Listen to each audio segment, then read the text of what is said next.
grab some pizza and have a seat, we'll get started because there's a lot to talk about. Time's going to fly by. So welcome for coming today to our Cutting Edge Workshop. Hopefully people are still coming in. They'll have to catch up as we go. I just wanted to start with some brief announcements at the beginning here. In case you haven't heard of it, Engagement Week is next week. So this is a preview to SOTI. It leads into the Scholarship and Teaching and Engagement Conference on Thursday and Friday. So these are the days leading up to that, just to show you kind of what's going on. On Monday, all those events on the left column are happening on Monday. They're going to be talking about the Global Intercultural Initiative at UVU. Some of you or some of your colleagues may be teaching in introductory or even more advanced courses that are GI courses. And this might be a very useful and important thing for you to go to and listen to. Ella? Has anybody here heard of Ella? Okay, not very many. Ella is Engaged Learning in the Liberal Arts. It's a committee within the College of Humanities and Social Sciences, CHES. And what they do is they fund engaged learning projects. So this is an opportunity for those students and faculty who are involved to share what they did with those funds. This is like GEL, but you don't have to go outside your college. So it may also give you ideas in your own college about things you might do, or you may want to encourage students to come and listen because they're going to be hearing what other students have done and get ideas for themselves, things they can do.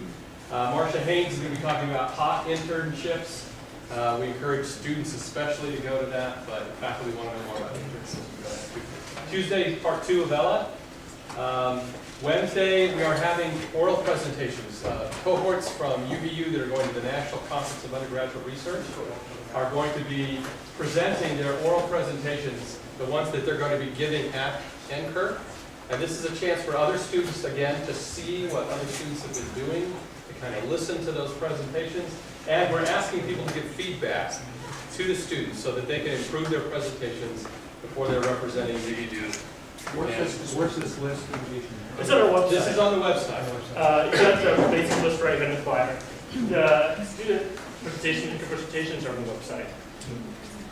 So we encourage you to come, give feedback, stay as long as you can, encourage your students to come, listen to other students talk about their research and what they've been doing, that type of thing. So we encourage that. So that's,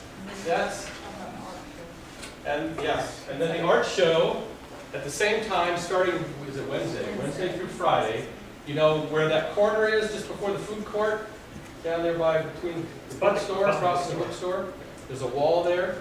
There's going to be a student art show that's part of Engagement Week as well, and we're encouraging faculty and students to go look at the art, to vote on which ones they like the best, and that's part of the conference as well.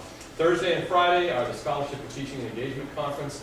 SOTI, if you haven't registered, we encourage you to do that.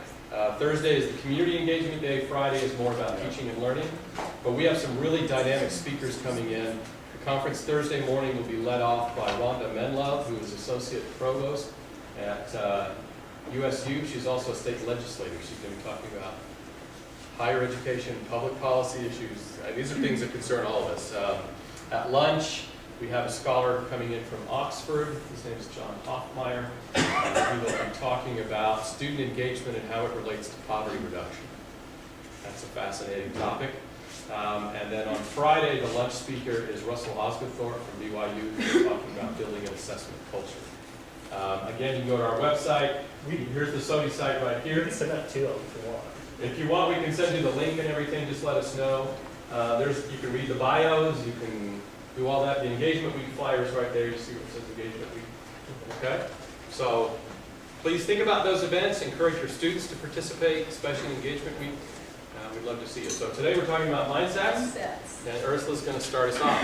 How many of you have read the book Mindsets by Carol Dweck?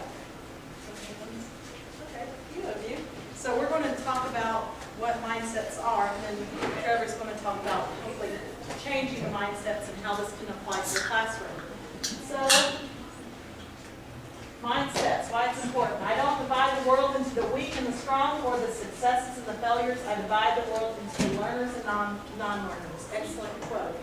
So we're going to talk about the two different types of mindsets in a minute. So imagine that I ask you to draw a picture of yourself and that you need to share it with the group. So imagine that little scenario. share your art with the group. How would that make you feel if I were to ask you to do that? Stick figures are okay? Okay, good. What else are you thinking about? What to How to draw? represent myself. How to represent yourself, good. I would think, I can't draw, I'm an artist. So it seems like it's stick figures, right? Yeah. It's like, ooh, what's the group going to think about my drawing? I don't know if any of you are feeling uncomfortable about doing that or not. I would. Okay, so, all right, so just keep that in the back of your mind for right now. Okay, so I want you to rate these, go through these 4 statements and see which statements you strongly agree with or strongly disagree with, and then we'll talk about those. So first, your intelligence is something very basic about you that you can't change very much. You can learn some new things, but you can't really change how intelligent you are. No matter how much intelligence you have, you can always change quite a bit, or you can always substantially change how intelligent you are. So we'll let you think about that for a little bit and see which ones you agree with more.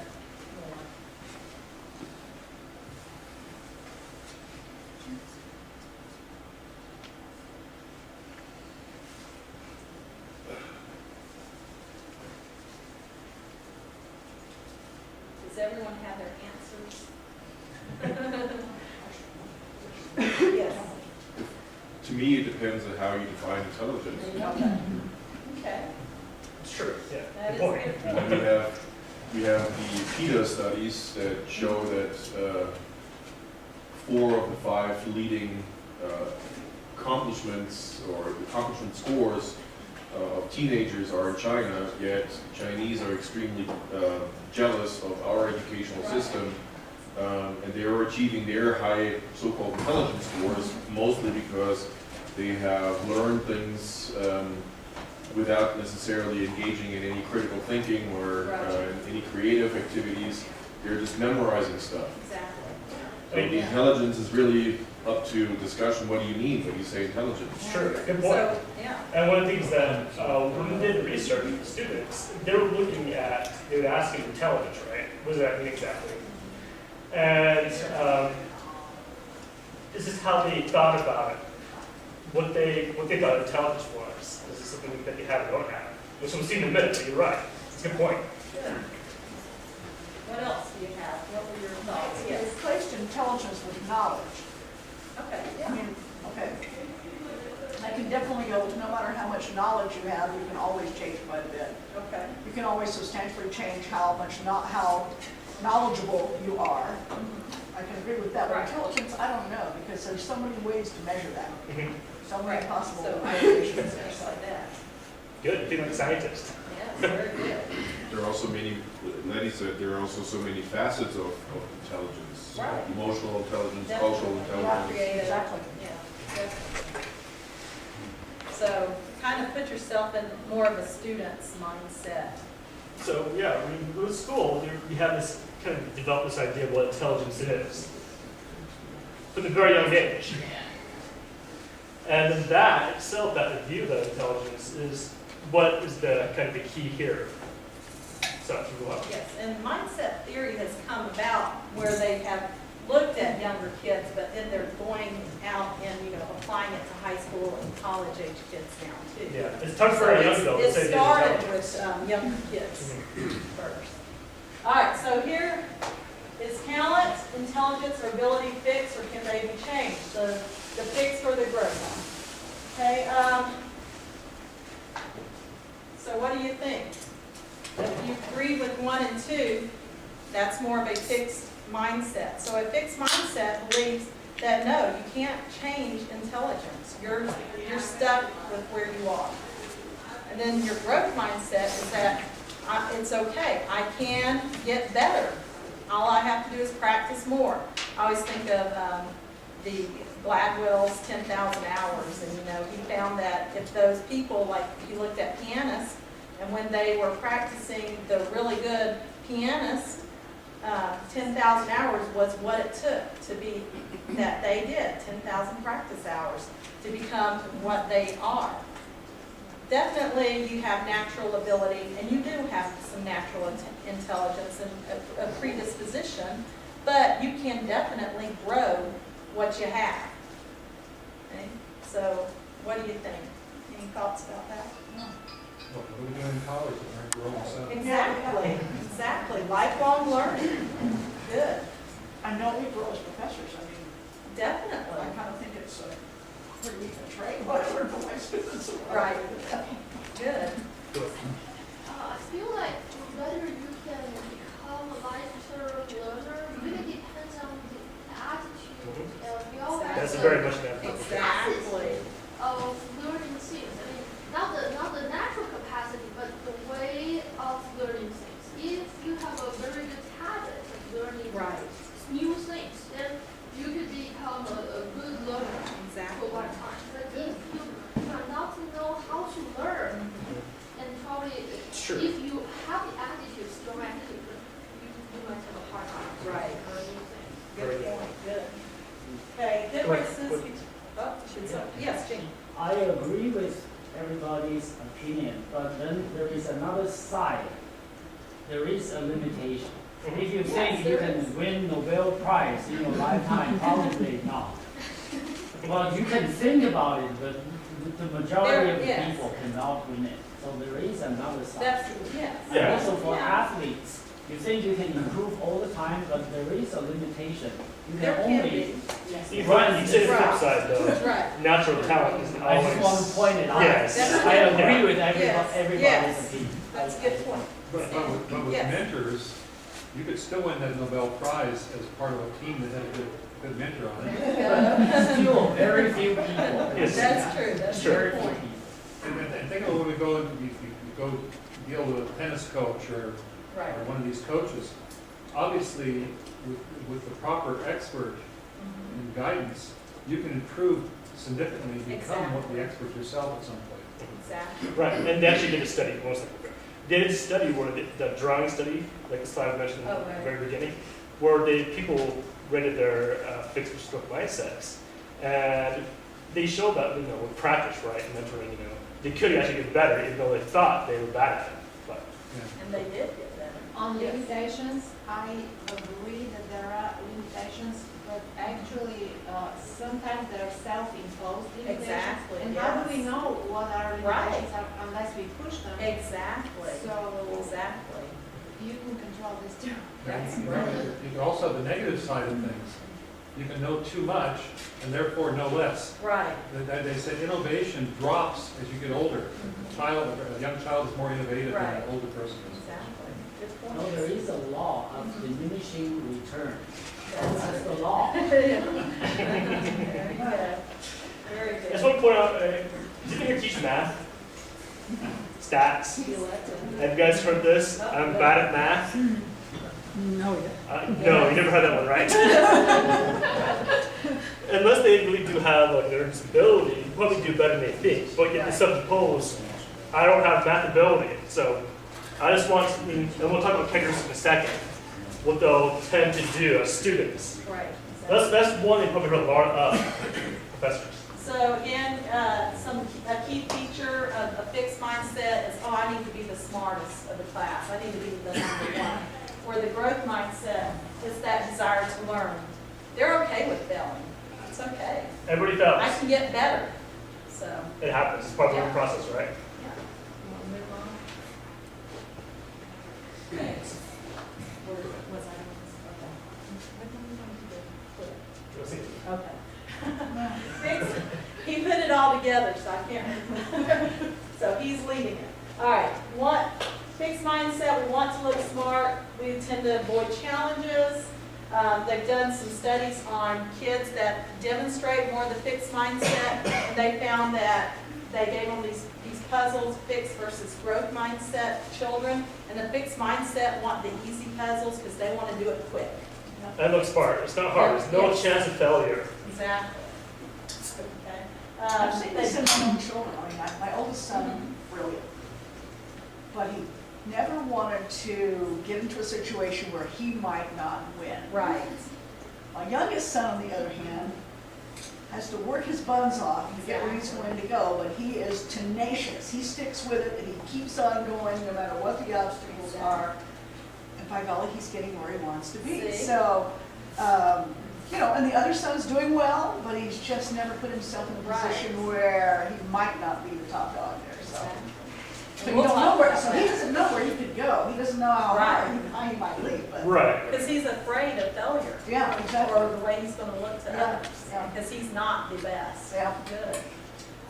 Gives up easily on obstacles, low effort. There's an excuse if you fail. Oh, it's because the professor doesn't like me, or, you know, what are some other excuses you might hear from your students? And that's a very interesting idea, low effort. Well, almost like a cultural thing is that we view that if we have to put effort into something, that means you're not smart or good at it. I don't know if it's a cultural thing. Yeah. Yeah, we But- only need to study like 10 minutes and then we're going to ace the test. And if you have to study more than that, that means you're not smart at the Right. topic or whatever it is. So when you're dealing with students, you have to see that a lot, actually. But But don't we also break this in pieces sometimes? Yes. Yeah, we do. We can kill their Definitely. ability to take risks. Exactly. and when We're we gonna talk, talk about we'll talk about one aspect specifically that they research, do present criticism. I want to talk about in a minute. So another criticism, the students, so let's think of our students, they'll either ignore our feedback, our constructive feedback, or they'll say, you know, they'll blame or take Take personally. personally. My professor really hates me. Why doesn't, you know, she or he think I can do well on this exam or this paper? Why does she think I can't write? So they're not, you know, I was owning just up. as good as so-and-so, and they got a 90, Exactly. and I only got an 85. Exactly. Right, the Yeah. success together too, right? So even no matter how you structure your feedback, all the No, we're students- going to give you some strategies. That's a good question. You'll look Hopefully for- it'll help Yeah, grow it'll help. them. Again, it's not going to work for every student that's, you know, this fixed mindset, but we're going to give you some strategies. Anton? Are you guys going to touch on performance versus learning goals? No. Okay. We'll Try bring it to up. do That that? fits into this right now, because the research. There's a lot we go into, but we didn't, but go ahead. Yeah, and I'll just say this briefly, but the research focuses on the people who have fixed mindsets tend to think in terms of performance. That's why they don't care about the feedback. All they care about is the grade or what the end product was. They don't care about what it takes to get there or how to improve it next time, because they don't believe they can really change who they are. So that shapes their thinking about that. The other type of goals are called learning goals or learning outcomes, which are about how do you actually learn how to do it better. And that is more what growth likes. And then lastly, they often don't like the success of others. So I don't know if you see that between your older son and your younger son, but, He's gotten better. oh, good. But- So you might Yes, it might be, yeah. It's amazing. Okay, growth mindset. So here's their personality. Embrace challenges, persist in the face of setbacks. Effort is necessary to grow and gain skills. They learn from criticism. They don't take it personally. Well, they might still, they understand that they're the learner. And so they understand if I get harsh feedback, maybe the professor actually wants me to learn something and they're not trying to attack me personally. So you're going to put on the clip with Sure, Dr. want me Webb? to? Yeah. So here's the benefits of students that are the growth mindset.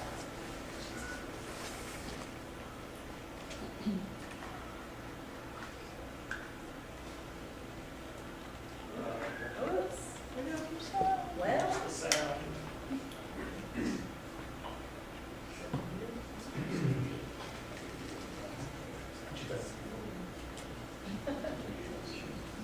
You can quickly teach us how to lip read. yeah. There we go. There. Nope. Important for many reasons. So Let me go back a little bit. mindset, believe your abilities are malleable, that you can cultivate, you can develop them, is important for many reasons. First, it allows students to forget about how smart they are, worrying about how they'll look. It orients them toward learning. If you think you can get smarter Why waste your time looking good all the time when you could be taking on challenges and learning? So that's number one. Number two, when students have a growth mindset, they believe in effort. They understand the value of effort. They enjoy effort. They say they feel smart when they're working on something hard. In a fixed mindset, students think effort is a bad thing. If you're smart, you shouldn't need it. Very destructive belief. And the third thing is when you have a growth mindset, you understand that mistakes and setbacks are inevitable and they're a natural part of learning. And so you embrace them, you capitalize on them, you learn from them, instead of feeling that they reflect poorly on you and your abilities.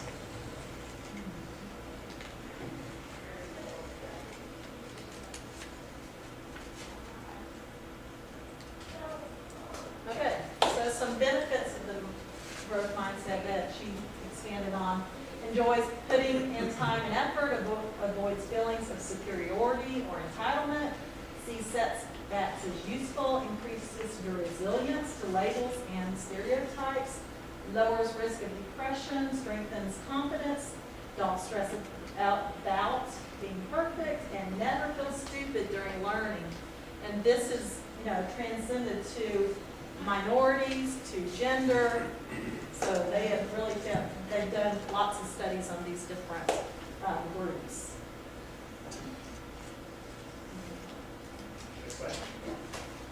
Oh, this is cute. It says, what happened to you? Hobbs and I had a frank exchange of ideas. What are you doing? Homework? I wasn't sure I understood this chapter, so I'm rereading my notes from the last chapter, and now I'm rereading this. You do all that work? Well, now I understand it. I used to think you were smart. So you see, that's what we tend to think of, though. It's those people that are, at the top of the class. Oh, they're not putting in much work. They just naturally know it. And we don't see all the many hours, that they're putting in. Like Japan, we had someone come in from Japan and talk about the education system and how many hours they do put into their studies. And they go after school for like 2 or 3 hours to tutors to get, help with their subjects. And then they, will spend more time on their homework when they get home. So they put in extra hours that, our students might think, oh, it should just naturally come to us. So, any comments? Or some of them set themselves up, working full-time. Right. Oh, Yeah, so and true. when do you sleep if you're Exactly. actually going to put in some work on your schoolwork? Yeah, that's a good point. I guess that is part of the reason we cannot criticize Chinese education system so much. Right. Part of the successful story in Chinese education system is practice repetitively. Right. And to practice your techniques in different situations. Right. That is why the mass education in China or in other East Asian countries have been so successful. Right. It's true, you need to practice the Yeah, one great. skills. Yeah. Excellent. And if you don't use it, you're going to lose it. So, and I think a lot of us don't think like that. So, and I just found a cute little clip. This is only like a minute or something long. And that's a good example of this too. Dismissed from drama school with a note that read, wasting her time, she's too shy to put her best foot forward. Turned down by the Decca Recording Company who said, we don't like their sound and guitar music is on the way out. A failed soldier, farmer, and real estate agent at 38 years old went to work for his father. Try it one more time. Technology.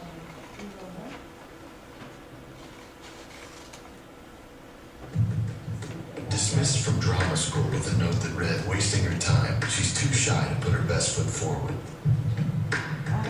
Turned down by the Decca Recording Company who said, we don't like their sound and guitar music is on the way out. A failed soldier, farmer, and real estate agent at 38 years old went to work for his father as a handyman.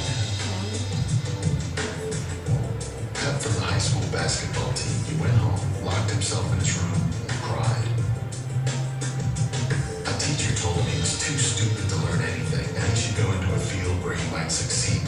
virtue of his pleasant personality.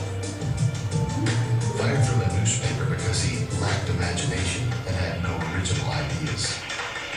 His fiancée died, he failed in business twice, he had a nervous breakdown, and he was defeated in 8 elections. If you've never failed, you've never lived. And, you know, how many stories are there? And I can't remember who commented, we will never know how good we are unless we put forth the effort. So, you know, we don't know what our possibility is. It's limitless. Maybe we can get that Nobel Prize. Take a lot of work though. It would take a lot of work. But some do get it. Yeah. I think Anton, do you use some examples of famous people in your class? I do. You want me to talk about that? Yes. Sure. You want me to talk about my whole thing right now, or just that? Just that. Just that, okay. I think it helps if you can identify, when you're trying to get students to think about it, help them identify with somebody in their area if you can, or at least somebody that is so well known that they can all relate to them. Right? So I will often, when we have this discussion in my class, I'll start off by saying, who's one of the smartest people you think the human race has ever produced? And usually if you ask a group of people, they will come up like Newton. But for our students, the name that pops in their head more of all is Einstein. Right? They say Einstein. So I'll write his name on the board and I'll say, you guys are wrong. Einstein was an idiot. They'll look at me and I say, no, really, the guy was a moron. I say, do you know how long it took him to come up with the theory of relativity? It took him like 30 years. And even before that, he published some papers, and then the next year you have to publish another paper saying, well, I was wrong last time. Let me try and change it. This is what I think is going on now. And so you couldn't even get it right the first time. What a moron. Right? And so I'll really punch this up, and the students are all kind of looking at me, and I'll say, why do you think he's so smart? What makes you think he's so smart? And that leads into this discussion about, here's somebody that most people venerate and say, this guy was brilliant, he was a genius, right? And yet he had to work very, very, very hard in order to achieve that. And that's a good example that most students can relate to. You could say, you're not Albert Einstein, I'm not Albert Einstein. But effort counts, right? And effort's important no matter where you are. It's also helpful, some classes I'll have them read a chapter from Malcolm Gladwell's book, Outliers. Are you all familiar with that book? It's written for the general public, so it's very easy for students to read. It's a chapter called 10,000 Hours, where Gladwell summarizes kind of a lot of famous people, how they became famous, how they became very successful. He talks about the Beatles, he talks about Bill Gates, he talks about other people. Part of the issue is that to become really good at something, you need to put in an enormous amount of time and effort and learning. And so that's what the 10,000 hours is that he talks about. It reminds me the saying, genius is 98% perspiration, 2% thinking. Oh, that's great. That's wonderful. I use that in my classes as well. I take the story from, I just call it the story of Bill and Chris, and present to them, and also tie in and when you put those two juxtaposed, Bill and Chris, nobody knows of Chris, even though his IQ is 195. But everybody knows of Bill, and his IQ is only 165. And then we talk about another point that Malcolm Gladwell brings out, that none of us is capable of doing this alone, which I think is a really important point when we're talking about effort, and for students to understand that we are here to help them, but they have to put in that effort. They have, because you can't do it alone. It takes parents and mentors and teachers, good teachers who are willing to care, and people who support you. That was Chris's part of his downfall. He had no one in his life to help him do some of these very simple things. And so the idea too that as teachers, we are here to help them, but they have to put in the effort. Right. It's a good example of like a really intelligent person who's not very successful at anything. Because I think in the story, like the dad home was trying to didn't do anything really. Right. He had very little support and help to do the very basic. The other point you can make is if you're, especially if it's an upper division class and you're talking about your field, is you could say, so when you're trying to skimp on your homework and when you're trying to do the least amount of work, you are cutting yourself short. you are not earning your 10,000 hours.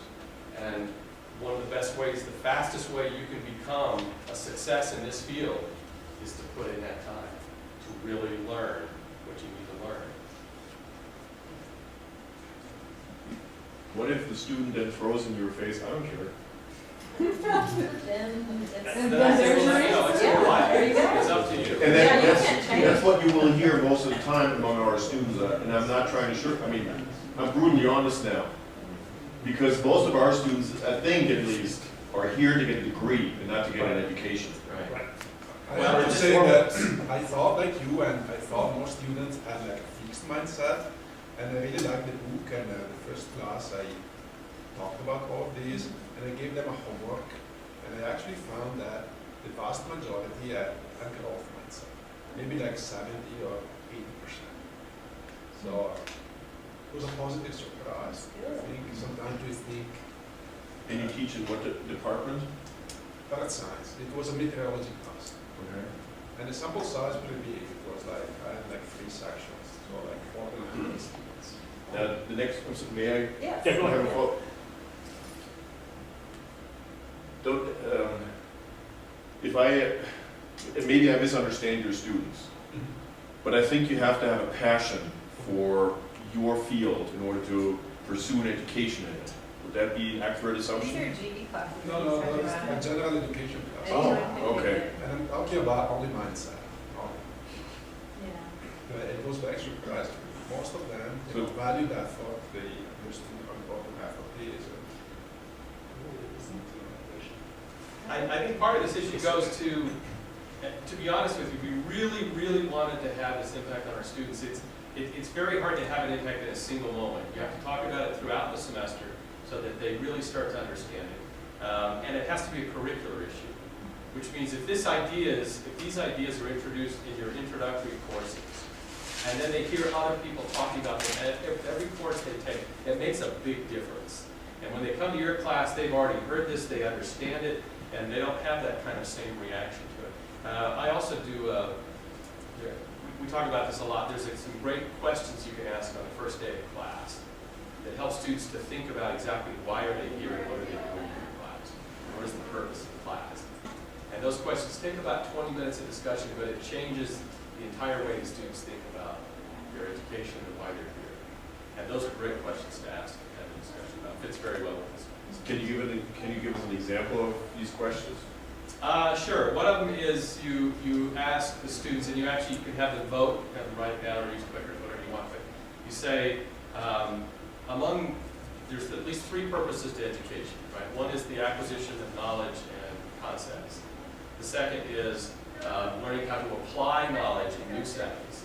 And the third is to develop lifelong learning skills and abilities.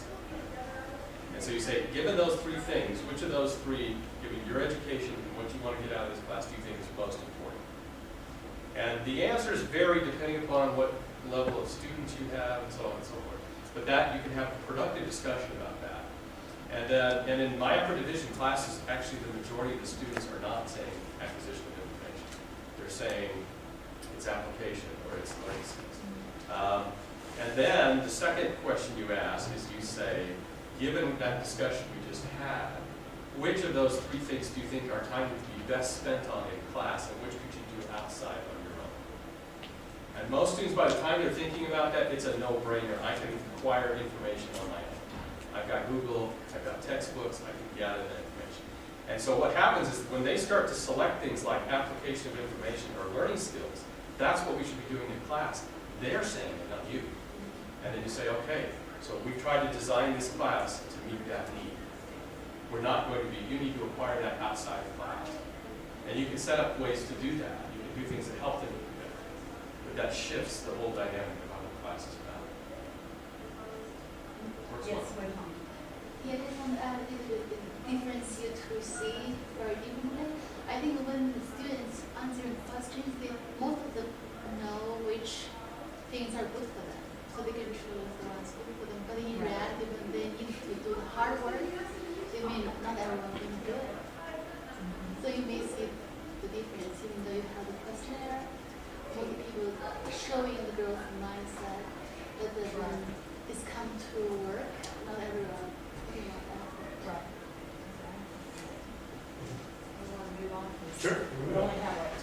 example I use in my class. I teach cognitive psychology. We talk about problem solving, decision making.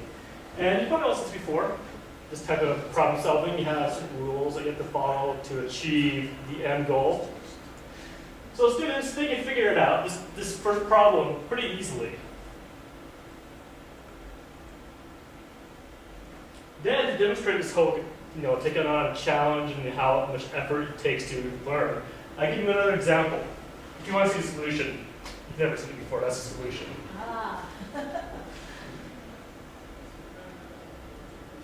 But then what I do is I try to take and give them a scenario that has to do with problem solving, decision making. That takes a lot of effort.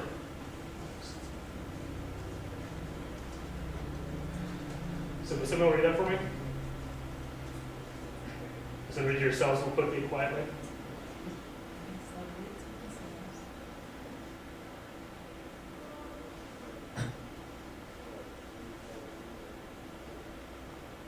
Excuse me.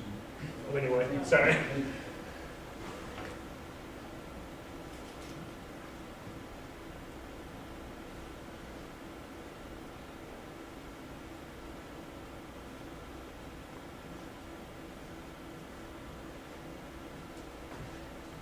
Now this is a lot more difficult than the previous one. So students with a fixed mindset to look at this and say, I can't even follow what it's even saying. This is too hard to understand. This can be figured out. In fact, if you use the same type of setup, you have to figure it out. Students with a growth mindset are more likely to spend more time and effort on a problem like this, trying to figure it out. See, if you want to, you actually use the same type of format to figure out the problem. And you just do the same steps as you did before. Now we're kind of moving into another aspect of this. Praise and criticism is a very important key, because when you give feedback to students, or anybody giving back praise or criticism, how you use that is very important. To begin with, we like Big Bang Theory. We'll show you a clip of Big Bang Theory.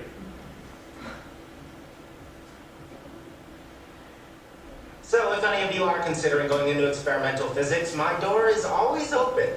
Once again, I'm sorry that the demonstration didn't quite work out, but now we know what happens when you accidentally spill peach Snapple into a helium neon laser. Short answer is, don't. And now, to tell you about the theoretical physics department, is Dr. Sheldon Cooper. Dr. Cooper. Forget it. Excuse me. Sheldon, we both agreed to do this. It's a waste of time. I might as well explain the laws of thermodynamics to a bunch of flapperdoodles. If you don't do this, I won't take you to the comic book store. Hello.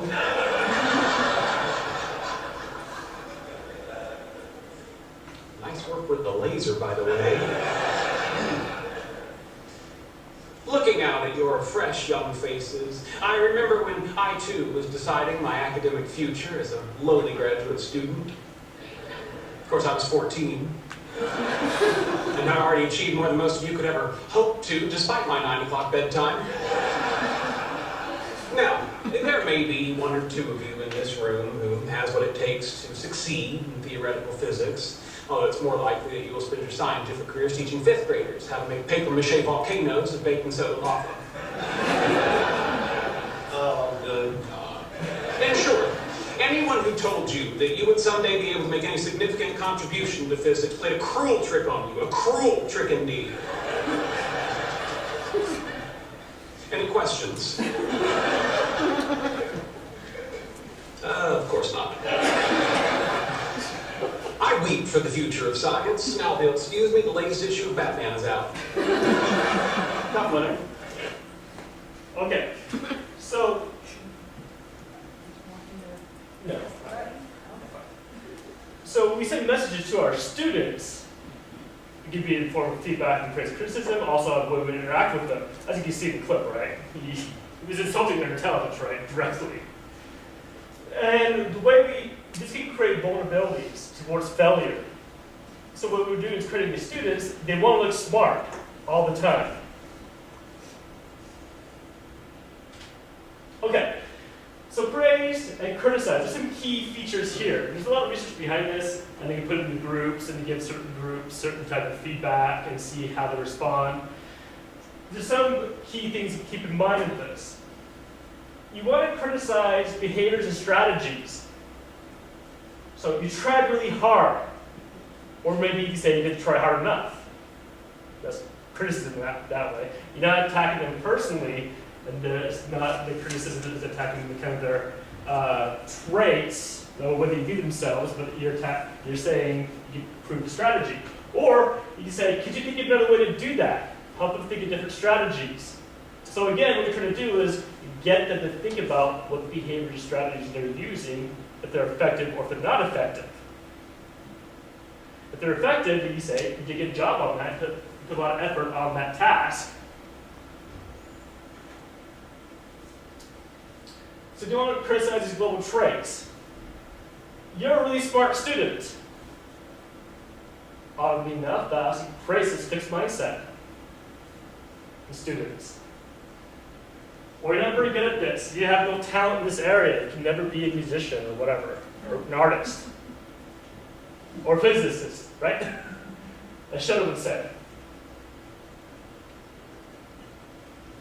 So when you give feedback to students, and you're trying to interact with them and how you can help them develop these growth mindsets, try to think about ways you can either praise or criticize their behaviors or strategies that you're using. You don't develop these fixed mindsets.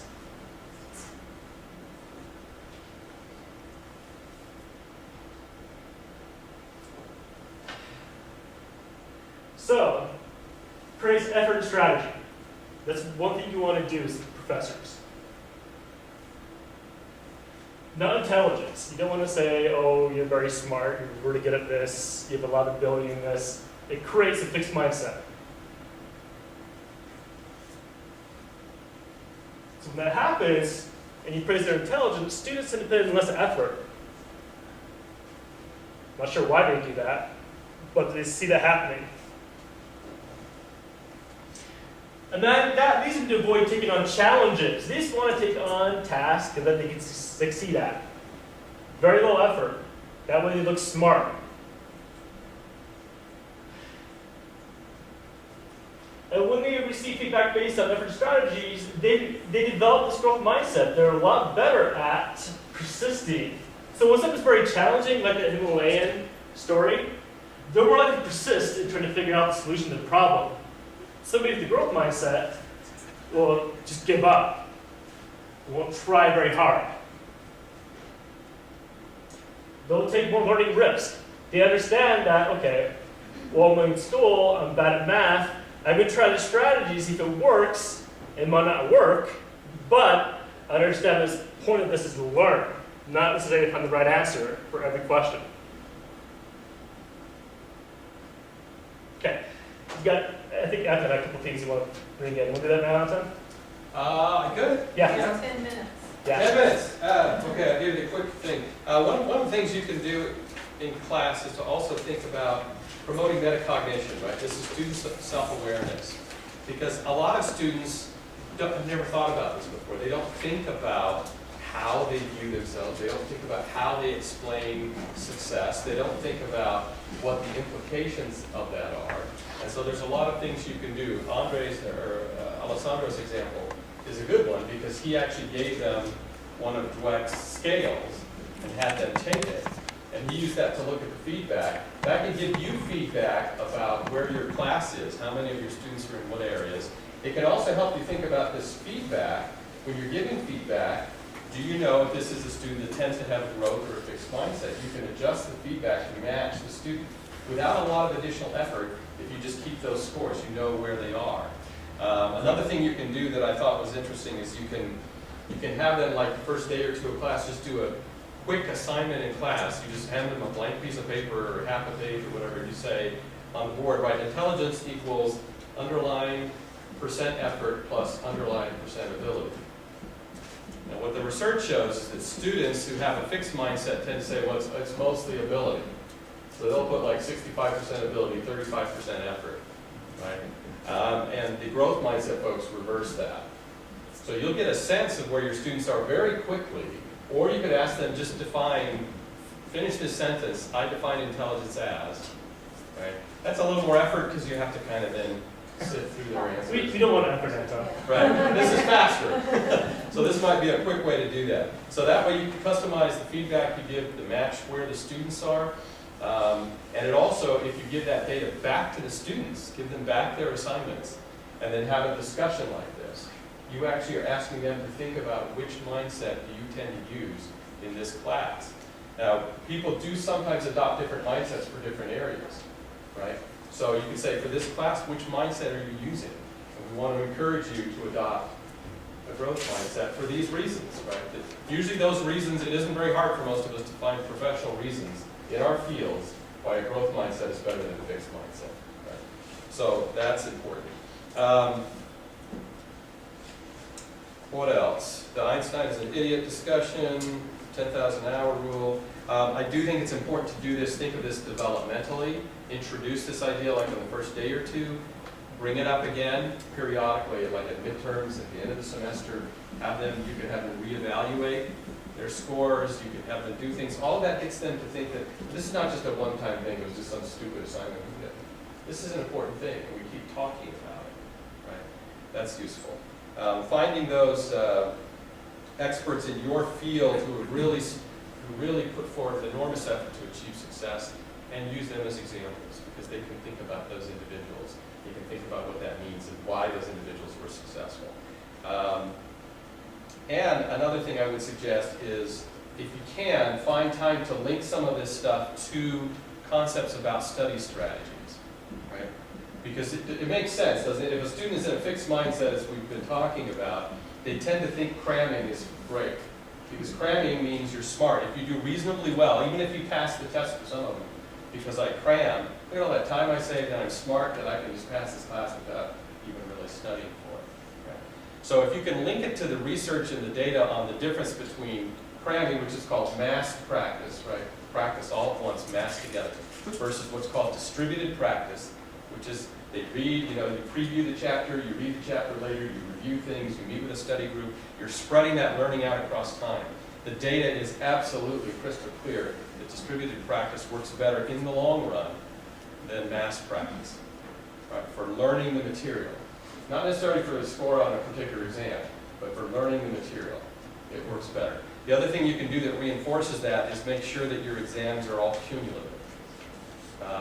If your exams are cumulative across time, it means they can't learn something for one exam and then forget about it. They have to remember key points from that material throughout the semester. That emphasizes distributed practice, and it links to growth mindset. So those are some ideas.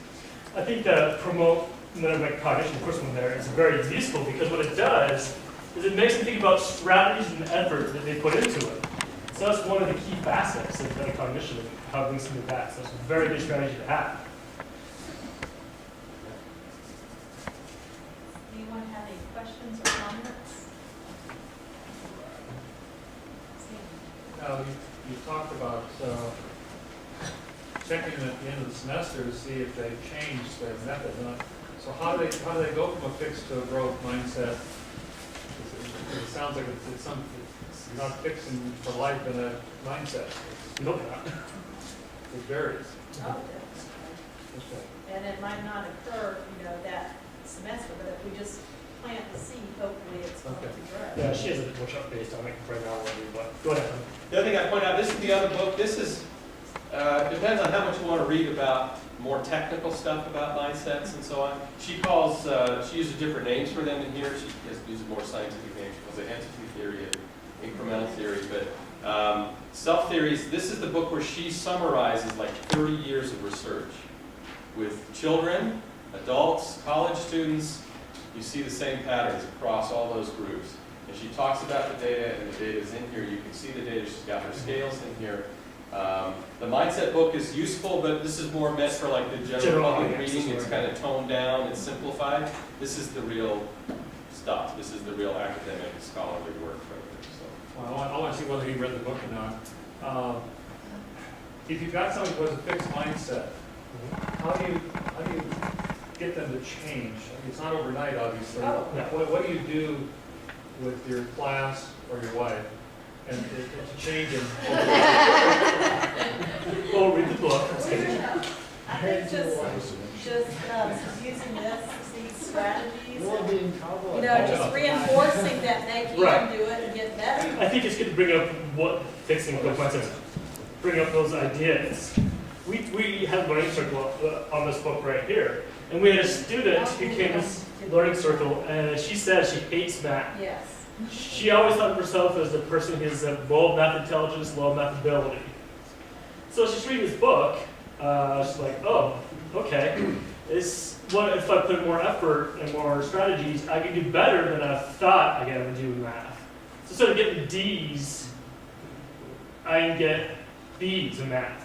But it takes more effort and practice and patience. And so I think that's the first key, make students aware of it, or do it. I think that developmental path, you gotta keep after it, and you gotta keep, think about how the feedback that you're providing. Yeah, so that's one thing is first bringing it out, and then if you start promoting the metacognition, you start thinking about it, okay, unless I have like a learning disability, I could probably do better than something that I'm doing if I put more effort into it. So. You could always put, you know, the first chapter of this mindset book for the students to read because it's an easy read for them. And then that, you know, gets them thinking after they were to take the quiz on where they are, they could read over it. And then use some of the strategies that Anson addressed. It is important, I think, if you give them something to do, faculty sometimes also will say, well, I don't have time. How do I make time to have these discussions? But these don't need to take like hours and hours of time. This kind of quick metacognitive assessment takes, how long does it take the student to do that? It takes like 3 minutes, right? Now you're going to look at those, you're going to give them some feedback. That class discussion is going to take maybe 20 minutes, 20 to 30 minutes. The other discussions don't need to take that long because you're just going to be reminding them or talking about things. Now, you can create assignments that are fast, that don't take up a lot of time, that they can do outside of class, things like that. But you've got to link into your material too. So next time we're going to talk about sticky make the stick. So sticky ideas. So if you're interested in coming, I need you to bring a lesson plan because we're going to have you create your own lesson plan of sticky ideas so the students will. There's some ideas that we want students to remember. The big ideas, the main objectives, right? And what we're talking about is how to try to make those stay with the students rather than just forgetting them. Or we get the students and forgetting them. So that's next time, right? And there's plenty of pizza left if you want some more pizza.